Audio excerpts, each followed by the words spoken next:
of Ottawa University, and I want to thank you for joining us this evening to discuss the tragic situation currently unfolding in Ukraine.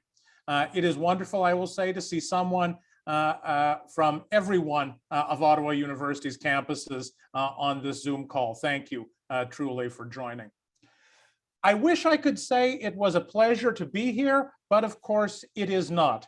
I expect a lot of you are like me, and a month ago could not name the president of Ukraine, had never heard of Mariupol or Kharkiv, and had never thought to include the Ukrainian people in your prayers. Today, sadly, we've all learned how little we knew about a nation, a culture, and a people who have deeply impressed the world with their strength, resolve, and resilience in the face of a brutal and unprovoked onslaught from Russia. I know I'm not alone in saying that my heart goes out to all those suffering in Ukraine, to all those standing up to the Russian invasion, and to everyone around the world, including people here at Ottawa University, trying to help those affected by the fighting and to restore peace. Somewhat surprisingly, perhaps, though maybe not to the people gathered here, Ottawa University has a history with Ukraine.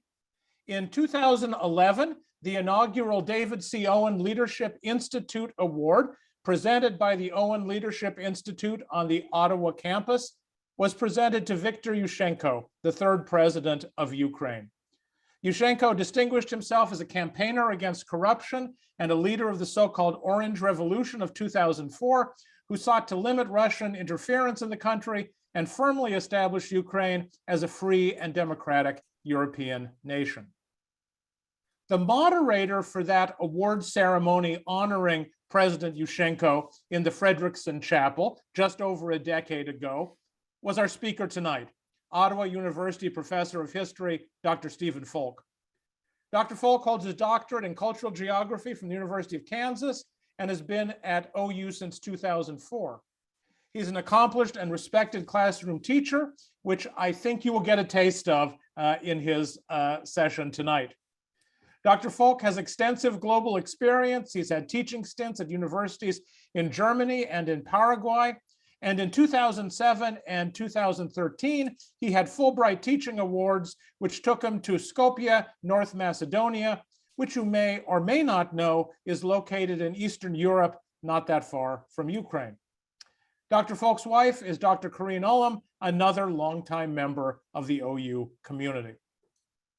So the drill for tonight, Dr. Foulke will talk for about 20 or 25 minutes. Then we'll take questions from the audience. If you have a question, please put it in the Zoom chat. I will moderate those questions there and pose them to Dr. Foulke after the presentation.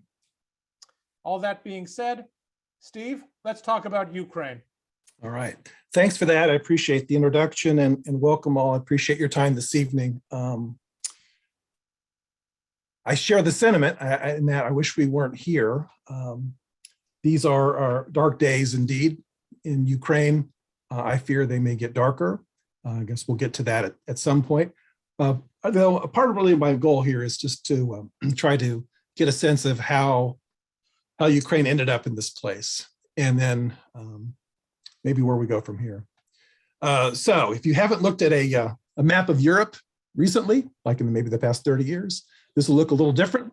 It is the case that Europe is a far different continent today than it was at the end of the 20th century. We're talking now about a dozen new countries have been formed or have declared their independence in recent decades. I think for many people, Europe is primarily sort of Western Europe, right? And so on the map, you can see France, you can see Germany, the UK, and so on. But our real focus tonight is Eastern Europe, which I think for many people is a kind of a mystery. Also, part of our conversation tonight will be, well, the Soviet Union. The Soviet Union, which existed from 1920 to the early 1990s, which as an entity collapsed at the end of 1991.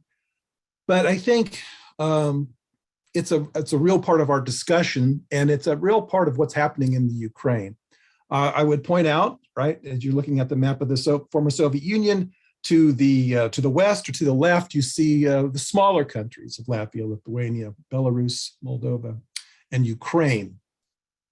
These were the socialist republics of the USSR. Each of them, in their own way, quite integral to the Soviet Union, and all have declared independence following the dissolution of the Soviet Union. As we think about Eastern Europe, though, right, let's focus on the country at hand, and that, of course, is Ukraine, which you see in the middle of the map there. It's a big country. By European standards, really, it's a giant country. It's a country of some 40, 45, maybe 50 million people.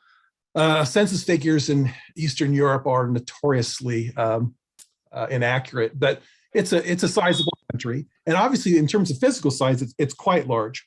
Its neighbors matter.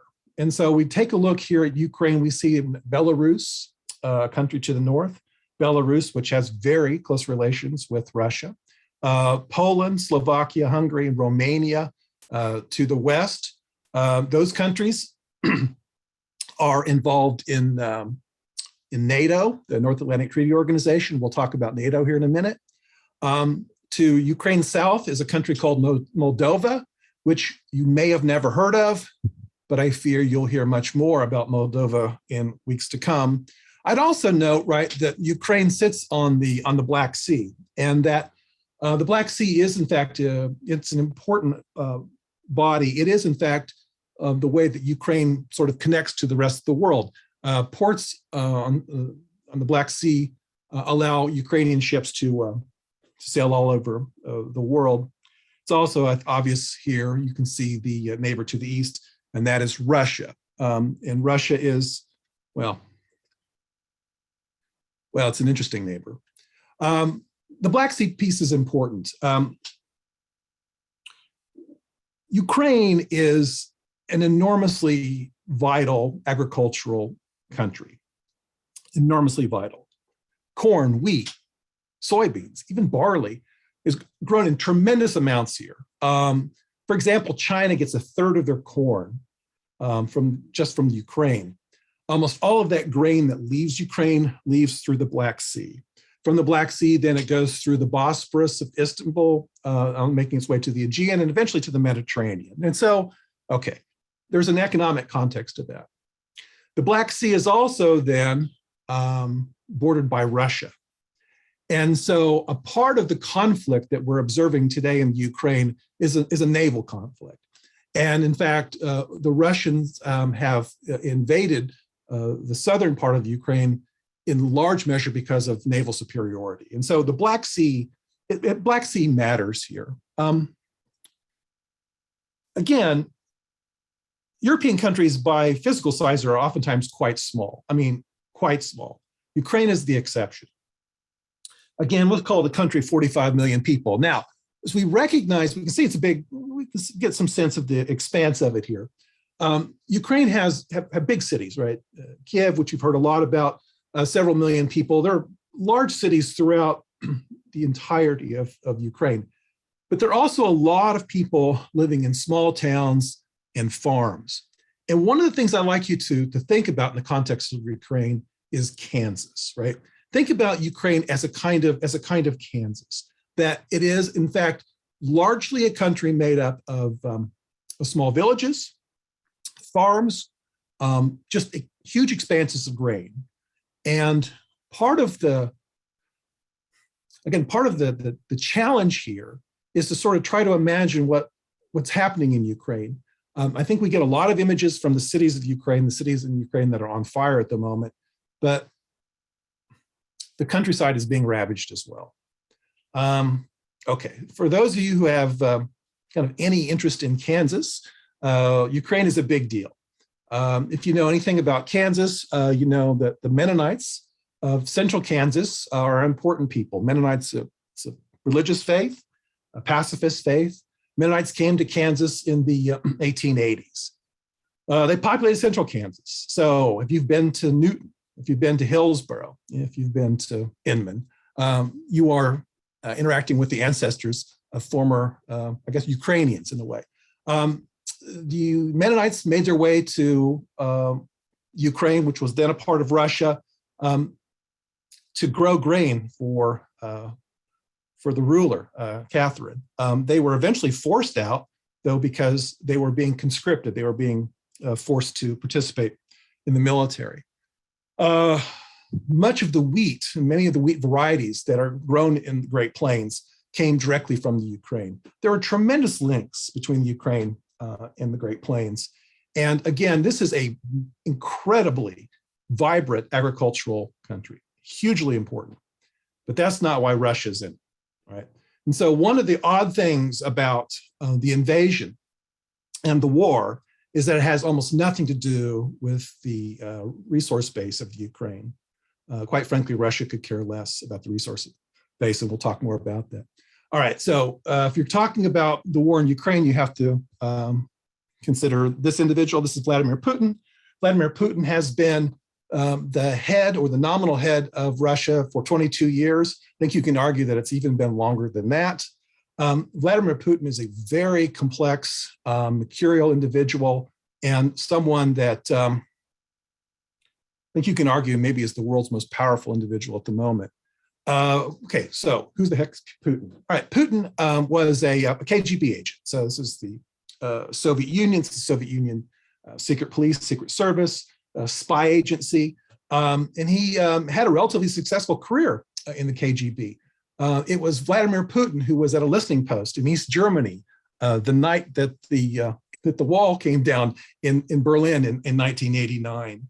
And I think it's really important to think about Putin, the Soviet Union, and the Cold War, right? So to have any sense of what's happening in Ukraine today, we have to understand that the events in Berlin in November of 1989 were the end of the world to Putin, were the end of the world to the Soviet elite.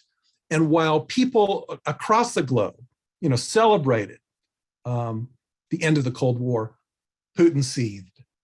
He seethed. And I think it's clear that this was a moment, a transitional moment in Putin's life and I think in Putin's career. Curiously, Putin makes his way out of the KGB and into the Russian government. Another burr in Putin's saddle is NATO. And so what you're looking at here on this map are the countries in Europe in blue, or kind of light green or whatever, that are in NATO. Okay, so NATO, what the heck is NATO? NATO formed in 1945, the North Atlantic Treaty Organization. It was, in fact, a defense pact between countries at that time, mostly in Western Europe, that was, they were linked together in order to keep the Soviets from invading Western Europe. That was essentially the goal. I think that it's clear that people who put together NATO always thought of it as a defense group to prevent an invasion. I think it's always been clear to people in Moscow that this has been a defense group with offensive capabilities, right? And so when the Soviet Union collapsed in 1991, and the states that were once aligned with the Soviet Union began to declare independence, they began also to think about their own defense. And they didn't look toward Moscow, they looked toward Brussels, they looked toward Europe. And many of them in the past couple of decades have joined NATO. So on this map, you see Latvia, Lithuania, Poland, Romania, and most recently Turkey. These are now countries that are allied with NATO. The most important member of NATO is not on this map, and that is, of course, the United States. That the countries of Western, Central, and now Eastern Europe are tied together with US defense dollars. And so as we think about the war in Ukraine and the potential for spillover into other neighboring countries that might, in fact, belong to NATO, we have to keep in mind the notion of the United States because the United States is there and has a role to play, conceivably. All right, so Putin. Putin doesn't believe that the Ukraine is a real place. Putin doesn't believe that the Ukraine is an independent state. Putin believes that the Ukraine, in fact, is a part of Russia. He believes it for a number of reasons, but he certainly does not accept the notion that the Ukrainians have the right to self-determination. And from Putin's perspective, Ukraine is a kind of rump state. It's essentially a kind of a part of Russia. So how did he demonstrate this? Well, he demonstrated this 8 years ago when he sent troops into a small part of the Ukraine, a little archipelago called Crimea, and annexed it, which is I guess a kind of clean word for taking it. Now, we haven't seen annexation in Europe since, I don't know, like the late 1930s.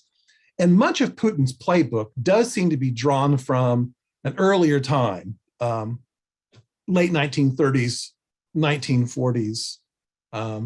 There's a curious link between the development of the German war machine in the late 30s and what Putin has been up to over the past decade, particularly in regard to Ukraine. Let's get to this, though. What is Putin really about here? Right? So Putin believes in Ruski Mir. And Ruski Mir is this notion of a kind of Russian world. If you are culturally Russian, you belong in Russia. If your country is culturally Russian, it should be Russia. It really belongs to Russia. So for Putin, the notion of language, for example, is really important. Putin is very interested in linking and uniting the Russian-speaking Europeans and bringing them back home, back into Russia. Let's take a look, right? So where is Russian spoken as a kind of first language outside of Russia? Well, how about Lithuania? 67% of Lithuanians speak Russian. How about Latvia? 76%. How about, right? We can see this here, right? So Estonia, Latvia, Lithuania, these are places that are no longer linked to Russia. These are countries, in fact, that are in NATO, but in fact, where you have a huge percentage who are Russian speakers, fluent in Russian. For Putin, if you're culturally Russian, language, faith, some degree history, you belong in Russia. So, Ukraine. The aforementioned Crimea, right, this archipelago in the southern part of Ukraine, okay, annexed that, essentially took it. Also, in the eastern part of Ukraine, on the right-hand side of the map, most Ukrainians, in fact, speak Russian as their first language. So, Putin, starting in 2014, funded rebels to take over portions of eastern Ukraine. And so for the past 6 or 7 years, there have been disputed regions in the eastern part of the Ukraine where the government in Kyiv has really had very little control. So again, this is an important notion of Ruski Mir, okay? Ruski Mir, a kind of Russian world where places are culturally Russian, they belong in Russia, they belong to Russia. Putin's had it with Ukraine. He's had it. He sees Ukraine as flagrantly disregarding the will of the Ukrainian people.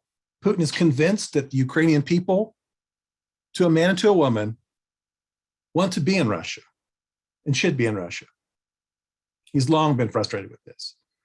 Okay, Ukraine was an important part of the Soviet Union, mostly loyal. Ukraine was the breadbasket of the Soviet Union. Ukraine was also the part of the Soviet Union where a lot of energy production was built. How about the Chernobyl plant, for example, some 80 kilometers north of Kyiv? Yeah, Chernobyl was located in Ukraine. There are a number of nuclear plants located in Ukraine, but it was a very important part of the Soviet Union. And again, when the Soviet Union went down in flames in 1991, just kind of kaput, right? Ukraine then stepped in and declared independence. A joyous moment, right? A joyous moment for young Ukrainians. A joyous moment for elderly Ukrainians who thought they would never, ever have a chance to live in their own country. Well, okay, 1991. There has been, since 1991, a kind of tug of war in Ukraine, a pull toward Europe and a pull toward Moscow, a pull toward Russia. 2004, young people, frustrated with the lack of progress in the Ukraine, start to call out for Europe, start to lean in the direction of the European Union, right, the United States of Europe. A dashing politician, Viktor Yushchenko, comes to power, leads the Orange Revolution, right? Orange Revolution, orange is the color of nonviolence. Yushchenko, he's a charismatic figure. He's trouble for Putin. And so Putin tries to kill him. With a nerve agent, Yushchenko is horribly disfigured. He didn't die, but his life was miserable. It is the case that the Orange Revolution lost steam. And again, the tug of war in Ukraine continues between Moscow or a pull toward Europe. New leader comes aboard, new anger, new frustration. The president of Ukraine leans in the direction of Moscow. The young people of Ukraine lean toward Europe. And another revolution takes shape. It's 2014, and while young people are revolting in the capital, Putin again is funding the takeover of Crimea and the takeover of the eastern part of the country. So I think we can see what's clear here, right? That in fact, a substantive number of Ukrainians are really looking toward Europe, where many people in the power base in Ukraine are looking toward Moscow. Zelensky is a fascinating figure. He's a fascinating figure, a kind of accidental president. I mean, he wins elections in 2019. Zelensky has a very unusual background. He's an actor, he's a comedian. He's also Jewish. And, you know, he has been derided, I think, as being a comedian, you know, that this job was too big for him. As recently as 4 weeks ago in the New York Times, a columnist wrote about Zelensky being over his head. Well, if you've seen images of Ukraine over the past few weeks, you know, this guy's not over his head as he becomes the new Churchill. I just want to mention something about Zelensky that's really fascinating. In 2015, he filmed a comedy series in Ukraine called Servant of the People, Servant of the People. And in The Servant of the People, he is a high school teacher who kind of accidentally becomes president of Ukraine. And most of the show is really about this sort of kind of interesting, unusual figure running Ukraine. It's on YouTube. You should take a look at it. It's very meta to watch it. Again, Servant of the People. Zelensky's a very interesting figure. He's clearly leans in the direction of Europe. He's clearly thinking about the future of Ukraine, not in the context of Russia, but really in the context of Western and Central Europe. Yeah. One of the most interesting photographs of the 21st century, I would imagine. So it is the case, right, that that Donald Trump, looking for kind of campaign dirt, tried to slow walk military aid to Ukraine. This is the so-called perfect phone call. This is, of course, the event that eventually led to Trump's first impeachment. So Ukraine has been, I mean, everywhere you look, right, there's Ukraine. And then after months of troop buildup, months, I mean, it was clear, right? Putin was not hiding this. After months of buildup, he invaded Ukraine a few weeks ago. Presently, I mean, nobody's quite sure about this, but there probably are more than 200,000 Russian troops in Ukraine, steadily making their way to the capital. So in the last couple of minutes, I'd like to just give some thoughts about why this all matters. I can see no scenario, maybe others have a different thought about this. I can see no scenario where Ukraine emerges from this an intact country. I think it's clear that Putin intends on destroying the Ukraine. And quite frankly, if he bombs it to the Stone Age, that's what he will do. It's horrendous. It's horrendous. It's been interesting. The Russian military has not necessarily, not necessarily quite itself so powerfully. It is the case that many Russian troops had no idea about what was happening. They were on drills in Belarus, for example, and suddenly they find themselves in Ukraine. This is a very unpopular war with the Russian military. The Russian military is a proud force, and there is no glory in gunning down housewives and butchers and school teachers carrying Kalashnikovs. It's horrendous. It's also the case that the Russian military probably was not as prepared as many people were led to believe. And it's also the case that the Russians have incurred heavy casualties. That being said, the Russian military is an enormously potent one, and they will in fact prevail in Ukraine. I don't know if there's any doubt about that. So why does this war continue? I mean, why doesn't NATO stop it? Well, I think this is a kind of doomsday scenario. If NATO were to get involved in the war, this would involve then not just one country from NATO, for example, Poland, which borders the Ukraine, but again would involve all countries in NATO, and that includes this country, the United States. When Zelensky calls for a no-fly zone over portions of Ukraine to try to protect civilians and to help refugees, that would involve NATO, NATO equipment, and most likely NATO pilots. And Putin has made it very clear that if NATO gets involved, then the war will expand. And I think at this point, the world should stop thinking about, well, he won't do that, right? The world has been thinking, oh, he won't do that for the past couple of decades. And it's clear that he will.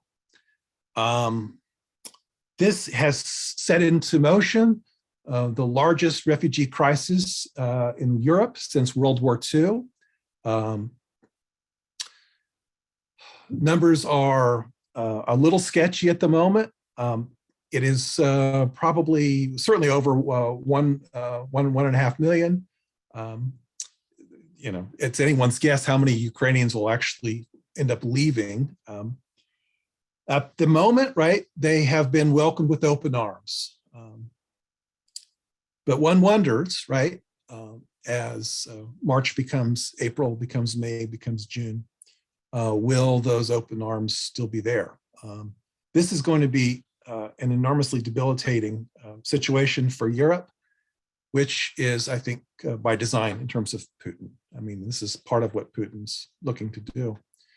One of the interesting things, and I think one of the unanticipated things, has been the world reaction to the invasion. The global community has slapped economic sanctions on almost every aspect of Russian life, from the oligarchs to, quite frankly, the ordinary Russian citizens. There is there's a cost, and ordinary Russians are feeling it. Russians hate this war. Russians hate this war. Ukraine has a special place in the heart of many Russians. I mean, let's be honest, many people have traveled to the Ukraine. Many people have relatives in the Ukraine. It's a familiar place. And you have seen in Russia almost unbelievable sights of people protesting against the war, being arrested. Several thousand people have been arrested up to this point. We should also be clear that if you're arrested in Russia for this kind of protest, your life will be turned upside down in ways that probably are unimaginable. This is not a kind of misdemeanor situation. These are people who may disappear for years or who just may disappear. But the war is very, very unpopular. if NATO were to get involved in the war, it might change the dynamic amongst ordinary Russians, right? It's one thing for Russia to be sledgehammering a largely defenseless Ukraine, but if somehow the United States got involved, then I think all bets are off in terms of public opinion in Russia. Here at home, it will we'll have never really seen the kinds of economic changes that we're about to see over the next few months. Energy prices will go through the roof, largely through market instability. As you maybe some of you know, the United States, Joe Biden, I guess yesterday, talked about a ban on oil from Russia. Russian oil is not a huge factor in the American market, maybe 5%. But the instability, global instability is, it's extraordinary. And again, markets don't like instability. And so energy prices are going to be unbelievable. So I could sit here and tell you that we'll have $6 gas by July in Kansas. I think that's possible. The economic consequences will be severe. Everything will become much more expensive. And if their economic consequences are severe, then there will be political fallout. And so this is one of the curious things about the Ukraine and the Russian invasion is that there really is a kind of domestic kind of component to all this. November are the midterm elections. Joe Biden is not running for re-election, but a third of the members of the U.S. Senate and all of the U.S. House are, and this could be consequential if the United States is suffering economically. There are just a lot of variables here. And maybe the utmost variable is well, I guess this guy.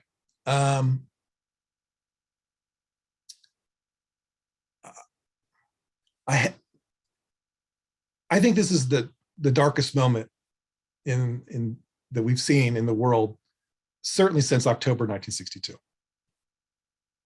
And I fear, I fear that it could be quite dark.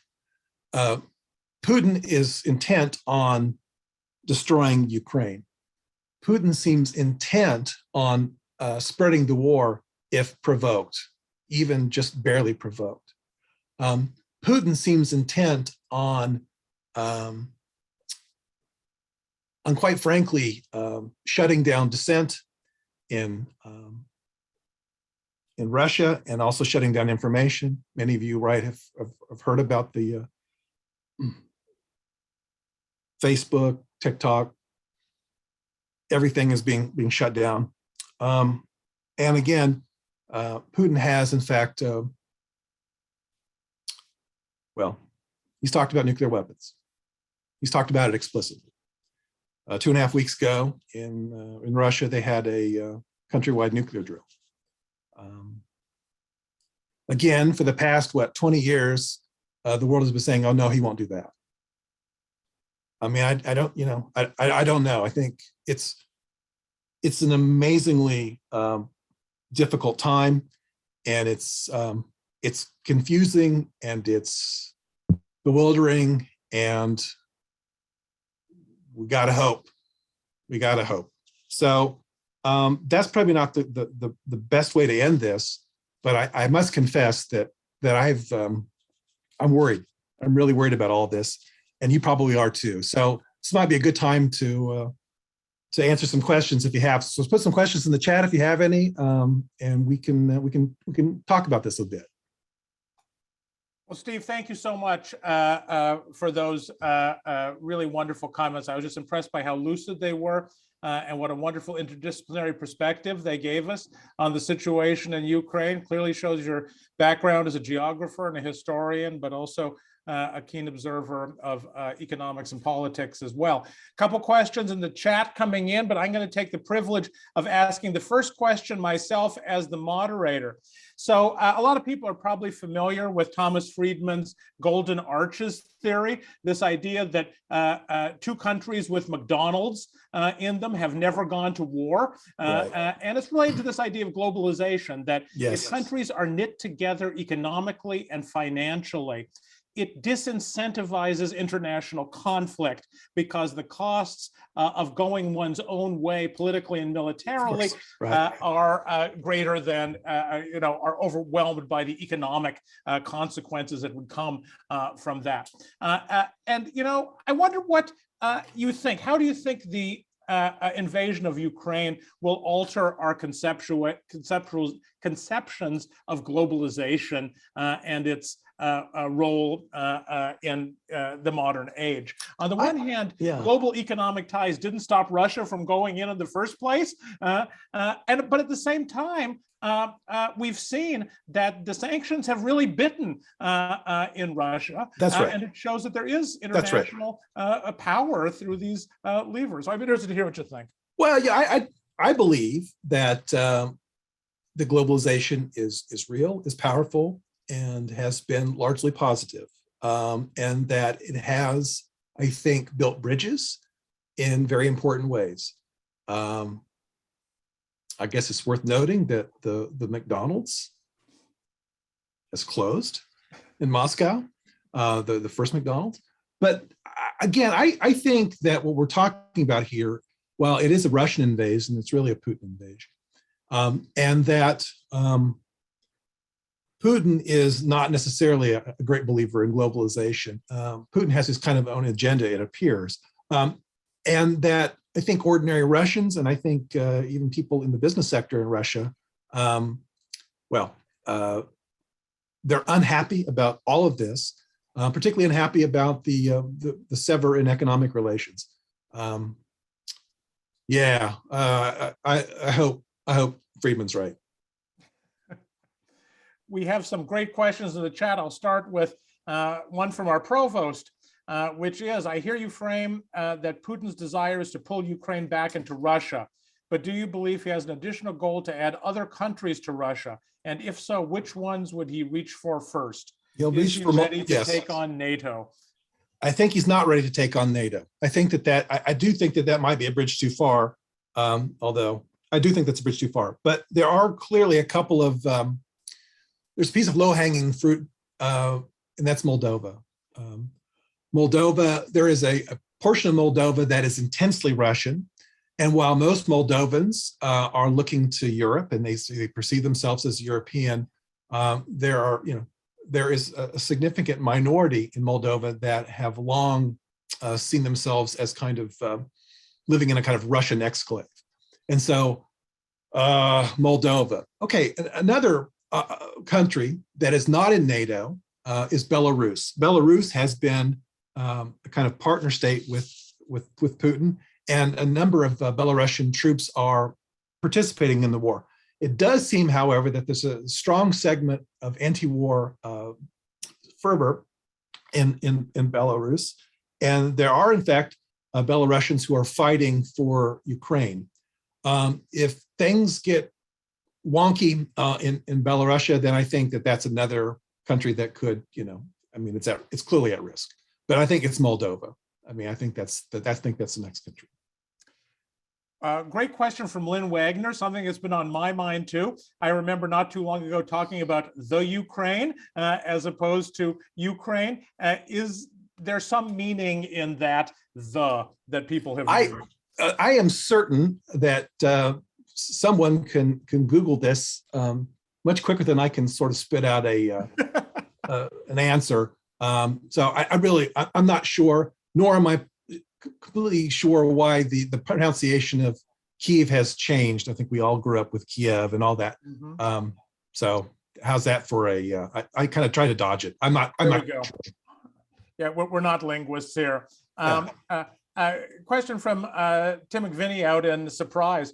Is there a tipping point for NATO to officially get involved? Is there an event or act that would bring NATO into this conflict? I do think that if there is spillover into a NATO country, into Poland, for example, if there are, if in fact the Russian troops attack civilians or Poles inside Poland, for example, I do think that would be a tipping point. It's, I think, pretty clear that Russian generals have been telegraphing their moves to NATO in terms of making sure that kind of thing doesn't happen. While Putin may yearn for a confrontation with NATO, I think most Russian military leaders don't. And so they're being very careful. But I do think that's a tipping point. I mean, I definitely think that could pull NATO in. Interesting question here, which I hadn't thought about. Do you believe that the transformation of our military from the start of Operation Iraqi Freedom until now has left a fear among leaders and civilians about our capabilities should we need to get involved militarily? Well, I do think that, yes. I mean, yes, I think that is a clear factor. I think that transformation in the American military dates back even earlier to Vietnam. There is a strong reluctance on the part of American military leaders to get involved in any conflict where they do not have overwhelming military superiority. The United States would not have overwhelming military superiority in any context in Eastern Europe. It's also the case that when President Zelensky of Ukraine asked for a no-fly zone, the United States will never participate in that unless it can be guaranteed that there will be no anti-aircraft guns on the ground, which would be impossible, again, in an attempt to alleviate a loss of pilots. It's the kind of thing that happened during the Vietnam War with alarming frequency. And so again, the Vietnam War is a long time ago, but it still casts a shadow of the American military. The American military is very reluctant to get into any kind of skirmish where they would lose troops. Couple questions here from Brienne Fulton Miller. Steve, what do you think of the reports the Russian army may not have been prepared for the level of Ukrainian resistance they've received, or of the internal protests that have flared in Russia? Do you think there's a chance at all for Ukraine due to these factors? I don't think there's a chance for Ukraine. I mean, I don't think there's a chance. I think that even with a bumbling Russian army, which I think, I mean, to be fair, it has been bumbling up to this point, they have overwhelming superiority. But it has exposed some deep fissures in the Russian military. Reading an account recently, just the other day, of a battalion, Russian battalion, that had 5 different types of tanks. And so you couldn't swap parts. They didn't have mechanics for all of them. They had to leave some of the tanks in the ditch, this kind of thing. There's just a lot of mistakes. All of that being said, and it isn't very unpopular war with Russian regulars, and there are a number of people, right, surrendering and putting down their arms. I just don't think that Ukraine can persevere. I really don't. Interesting question from Matt Philo that broadens this out to a more global perspective. How do we justify raising hell over Ukraine while raising little more than a peep for the Houthis in Yemen, Uyghurs in China, Chechens in Russia, or any of the other one-sided conflicts out there? We're even selling weapons to some of the perpetrators. No, it's a key point. It's a key point. It's absolutely right. And again, right, the whole notion of the refugee being welcomed, the Ukrainian refugee being welcomed with open arms in Europe, the same Europe that building a wall to keep Syrian and Iraqi refugees out. It's right. I mean, there are lots of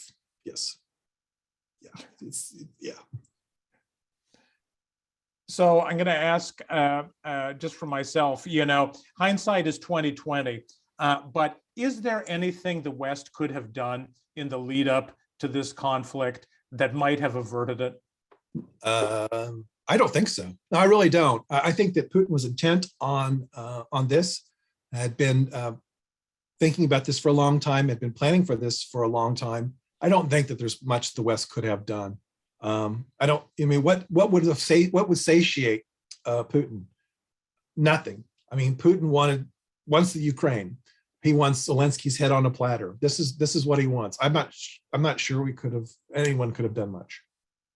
So, some people have drawn comparisons to appeasement in Europe before World War II, and that, again, the 50-50 hindsight, if only we'd drawn the line at Crimea. What do you think about that?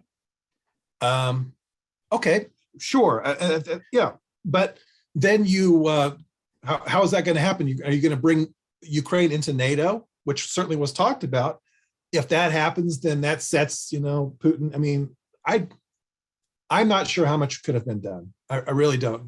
Putin was intent on this. It's also, I think, worth noting, and I think I failed to mention this, that Putin is not really in contact with many people. I mean, most people would suggest that he has an inner circle of 2 to 3 people at the most. I mean, Putin is basically listening to Putin, and that is an enormous problem. Question here from the chat. The nuclear policy of mutually assured destruction was an integral part of the Cold War and led to only rare cases of brinksmanship.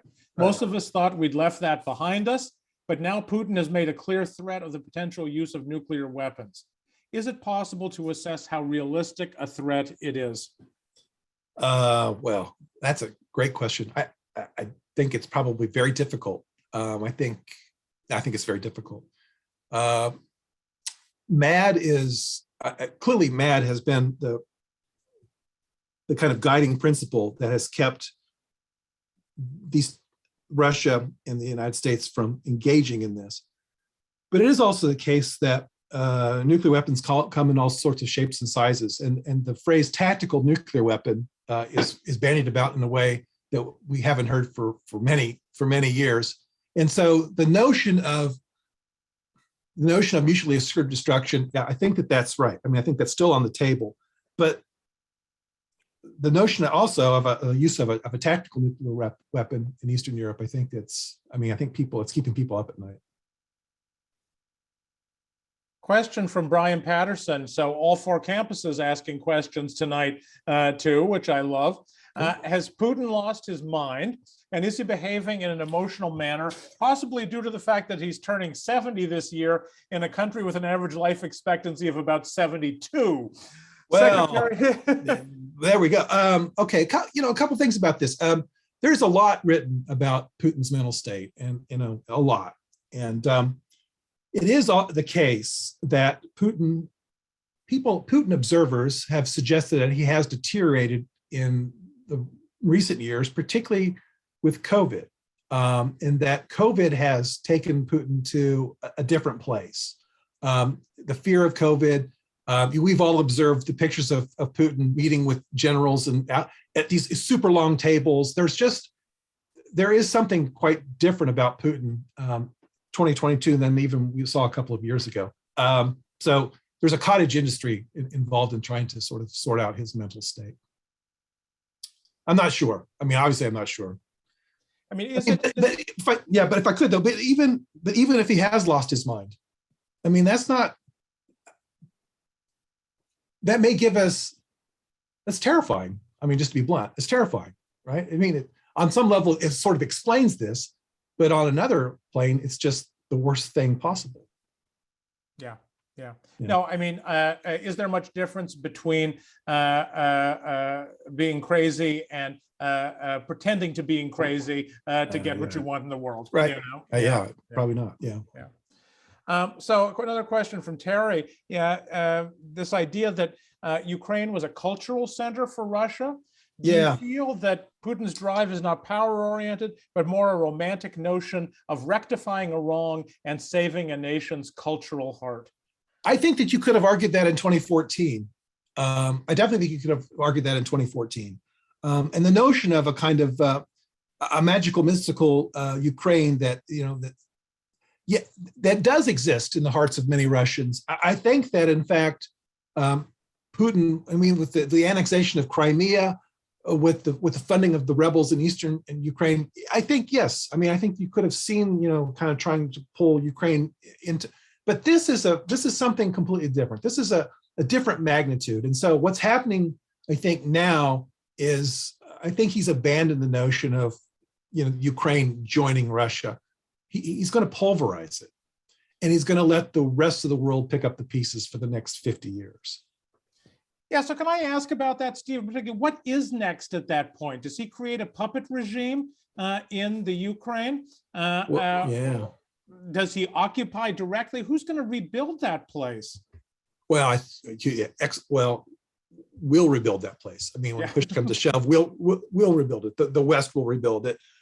I wonder. I think that the notion of a puppet regime, I think that he'll try that. I also think that the Ukrainians won't put up with it. I think we can observe this, that the Ukrainian resistance is deep, and the Ukrainians aren't going to put up with this. But I could imagine Putin establishing a puppet regime, but I could also imagine Putin destroying Ukraine and then filling it with 1 million landmines and taking his troops home and letting the West deal with the aftermath for the next half century. Wow, sort of a horrible vision of another Afghanistan. Well, absolutely. I mean, there's a certain nihilism to Putin that's always been there. There's certain darkness, and when you see what Putin is doing also with Russia and the fact that he banned the exchange of rubles with hard currency for the next few months, I mean, he's intent on sort of seeing something out. I mean, he's not. I don't know. There's something very black about all of this. And so, it's very worrisome. This leads then to a great question from Christy Courier. When Putin dies, are there enough others to carry on his mindset, or might things change? That's an excellent question. There's obviously a lot of conversation about that. Again, there are two minds. That yes, there would be another Putin, but I think most people lean in the direction that there is only one, and that if Putin dies, that there would be a change.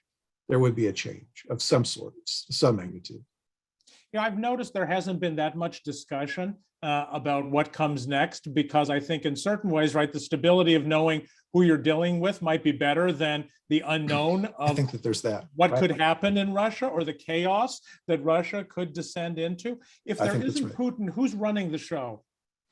Yeah, I mean, and it's clear that Russia has decoupled themselves from any kind of democratic leanings. I mean, they were obviously moving in a direction at one time. That's all been sort of, thrown out the window. It's also clear that Putin he is not encumbered by the Duma, by the parliament on any level. It's Putin's show, and it just, what happens afterwards, I think, is just sort of the big unknown. And so, I mean, to get to your point, I think there is some sort of, stability in knowing who you're dealing with. Interesting question here. And of course, as I say this question, I think of our domestic scene in the United States as well. Do you think the far right in Russian politics forced him into this? Well, I would certainly think it encouraged him. I'm of the opinion that Putin answers only to one person, and that's Putin. There is a segment of Russian society that really wants to lay the hammer to the Ukraine, but I think overwhelmingly Russians see Ukraine as as a place that doesn't deserve this, and so it's inexplicable on some level. And so I'm pretty confident that Putin is basically answering to Putin.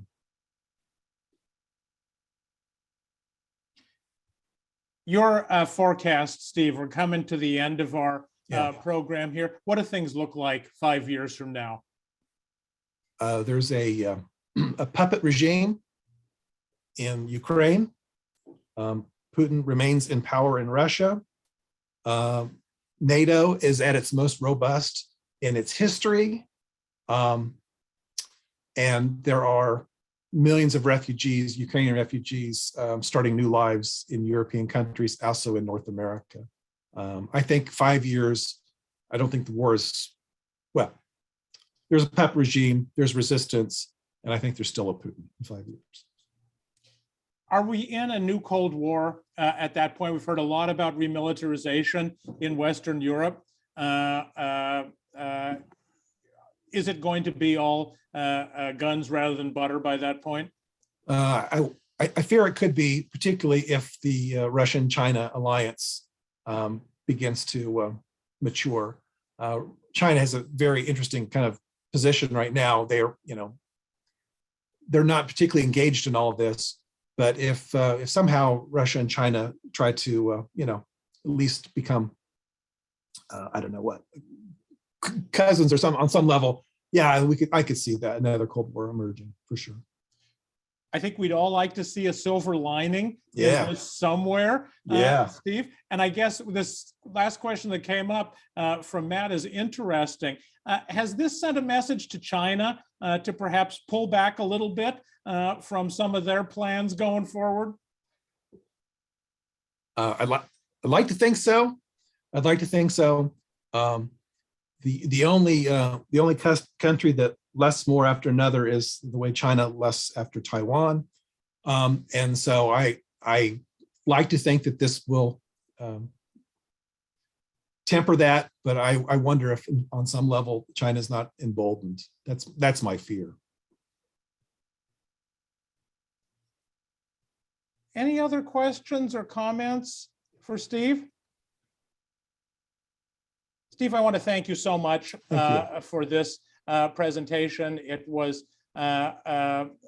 sobering, needless to say, but that is the world in which we live today, but incredibly thoughtful and enlightening, I felt. I really want to thank Laura Boyd and Adam Kaler for helping us get set up tonight. I want to thank all of you for being here. I hate to say, I hope we have more opportunities to do this. What was great about this was joining together as a community to talk about an issue that's on everyone's mind and hurting everyone's heart at this moment.